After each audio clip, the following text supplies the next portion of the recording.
Hello there, happy Wednesday. It's Cassie. Welcome back to my YouTube channel and blog. As I said, it is Wednesday, so it is Blog Hop Day for the Brutus Monroe Inspiration Team, and we've been challenged to use the September subscription items.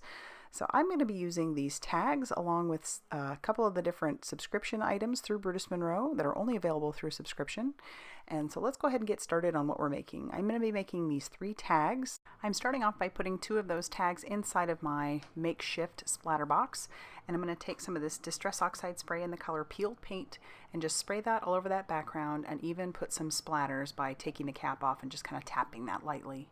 I will pull those out, and then I'm going to heat set those. And everything that I'm using today I will have linked down below. These are the Ranger number 5 Manila tags. So they're basically 4 3/4 by 2 3/8 inches. And now that those are all dry, I plan to use the stencil of the month. I think this thing is absolutely beautiful. And I've never used the Pixie Spray before, so I thought I'd give that a try as well. And I don't think, I'm gonna have to experiment a little more. I don't know if I used enough of it because it didn't stick that great, but that also could be because I planned to do some embossing.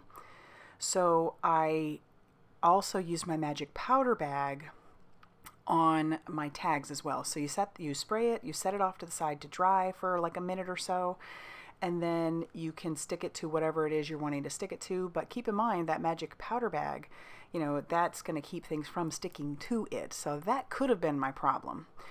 It did stick, just not perfectly. So I'm just turning those over and sticking that to the sticky side of where the Pixie Spray was sprayed, flipping that over, and then I'm going to take one of my mini ink blending tools along with the Brutus Monroe embossing ink, and then I'm just going to sponge that all over my background on those tags. My plan was obviously to do some embossing, and so you can't see anything right now, but I'll grab a coffee filter and I'll grab the embossing powder of the month, which is called Crisp Leaves, and this stuff is gorgeous. It looks like a dark orange, and when you heat set it, it darkens up just a little bit more. I can just see using it on all kinds of fall projects. It's so pretty.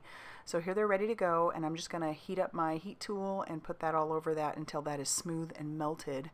And you'll be able to tell that because you can hold it up in the light and it'll look kind of shiny. But I love how that dries, how that's, and combining the embossing powder with that stencil, which is the stencil of the month. Just, happy heart here. So I did that actually with 3 tags. I'm only showing you the 2 tags, but I did do it with 3 tags. And then there you go. I'm going to set those off to the side because I'm going to get ready to do my stamping. I've put some of the ARTEZA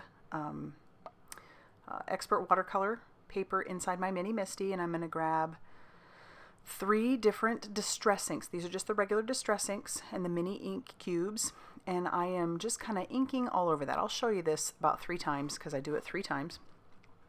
And then I'm spritzing that with water. So I'll show it to you again, and then I just stamp that down, and it gives it a little bit of a watercolor look. I'll clean up my mess, and then I will flip my paper and I will show you again. So I start off with a whole coat of, that is Fossilized Amber.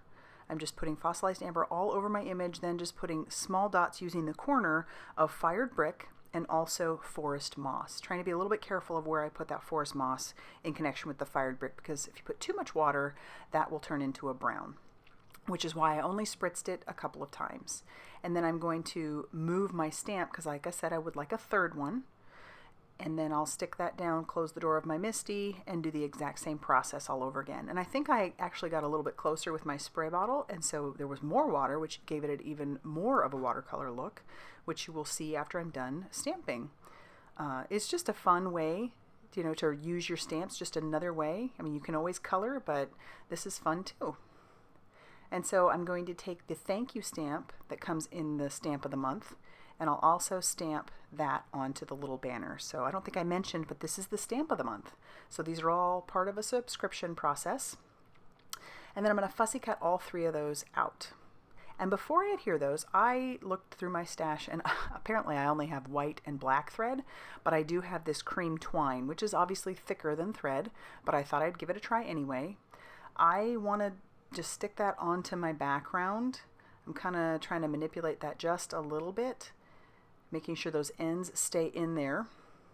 And then I'm going to cover the back of my image with some foam tape. I want that thread to kind of hang out. It's just another way to add an element to your card or your tag or whatever the case may be, and just something a little bit different. You could also add Nuvo drops or something fun like that, but I thought this would be kind of fun to make a messy string look on the background. I plan to use these actually for wine tags. I'm going to put these onto wine bottles. We get invited places just basically because of my husband's job sometimes, and so it's always nice to have a little something to bring to people. And so I will have these wine tags ready to go for this fall season, and then I can just pop those on top of a bottle. And then, or even apple cider, that'd be fun, or Martinelli's or whatever you might want to use, and then stick that right onto the tag. And it's great because it grabs the twine and sticks to the back of the tag. Then I also want to add a top, the string to the top part, so I'm gonna double or triple or even quadruple that up. I can't remember what exactly I did, and I do apologize that some of this doesn't end up on the screen, but I loop that around a few times so that I have a loop, and then I stick it through the hole and then loop it back through the hole of the twine. So I apologize that that's not on the screen, but that's one way to put your twine or your ribbon onto a tag, and then I just tie it in a knot on top, and then that's how I can attach it to a bottle or even a gift or whatever you want to do. And so then I did that with all three, and that will finish off these tags. So if you liked this, go ahead and hit that like button and subscribe if you haven't already done so, and head back to my blog, because this is, like I said before, a part of a blog hop. You'll want to see what the rest of the team has done with the subscription items this month, because there's going to be a lot of cool stuff. And as always, thank you so much for stopping by.